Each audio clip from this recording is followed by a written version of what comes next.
for every one of our common rafters. So what I'm going to do is I'm going to write on here, I'm going to write common.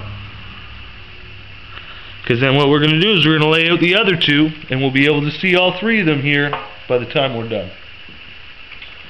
Okay, so that one there, 81.5 inches. We've incorporated the 6/12 pitch. Now we're going to move on to the next one. The next one we're going to do a hip rafter. So the hip rafter in this particular project is going to be a 2x6. However, just for the sake of argument, showing you the layouts, I'm going to use the same 2x4. I'm going to lay out all three right here on this 2x4 and show you how to do it. Of course, if I was on site or where we're building this project, I would do the exact same thing, just on the 2x6 board. The dimensions of the board in this particular example don't make a difference. They do when you're figuring out the math. However, in this particular instance, it doesn't matter. So we're at 108 inches for our hip. So I'm going to do the same thing. I'm going to line it up, and I'm going to come all the way to 108 inches. So you'll see here, we've got 108 inches. So I'm going to put a pencil mark here. And then I'll move the tape out of our...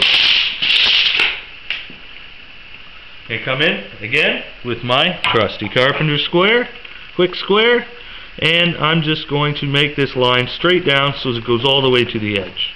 And that's just to make sure that when we do mark our angle, I'm getting it as close to where it needs to be as possible, without being off of my dimension. So what I'm going to do now is I'm going to take this here, and if you remember before, because now we're doing a hip, right, we had our common section, and that's the section we used last time, but as mentioned here, hip or valley, we now have to use this section. So I do the same thing. I take my pivot point, but we're watching here, not down here, but we're watching up here in the hip and valley section, so that we can line that up with a 6/12. 6 here lines up with the back, and we do the same thing.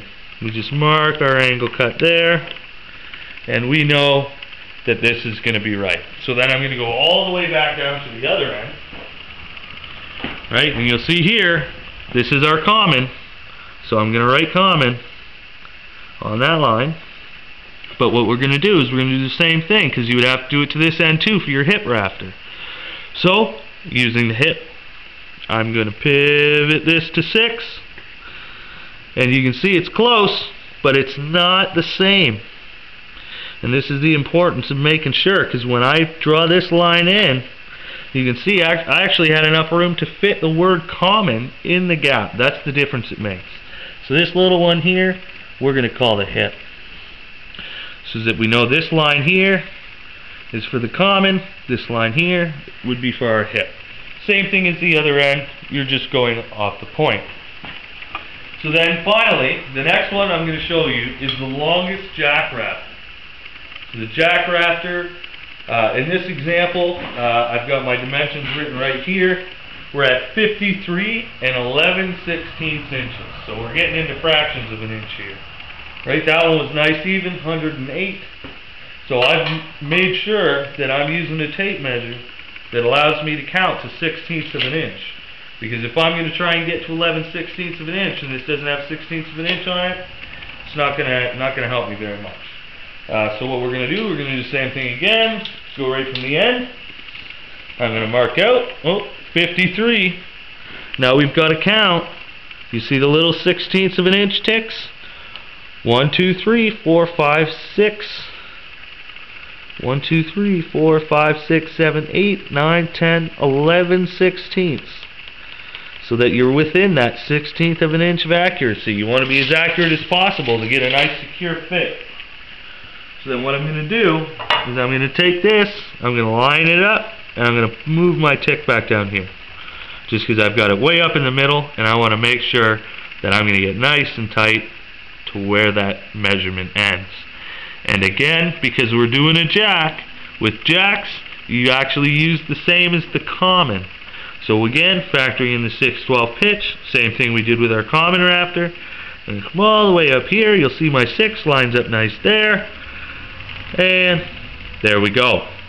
So now you can see that I've got that nice tight line, and this one here is going to be the longest jack rafter.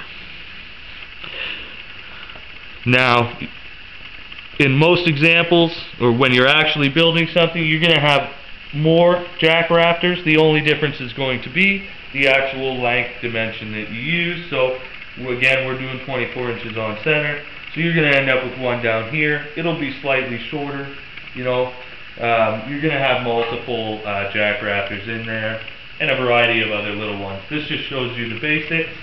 So we've laid out the common, we've got it labeled here, we laid out the longest jack. Again, you use the same spot on the carpenter square, the quick square, and then down here, again, we've got our hip rafter laid out using the proper section on the quick square. The quick square is the make or break deal part of this. It makes it super easy to just run through and lay all these out. And that's how you're going to lay out your three rafters there, and you can apply the same principles to any rafters in your roof. Alright? Thanks for watching.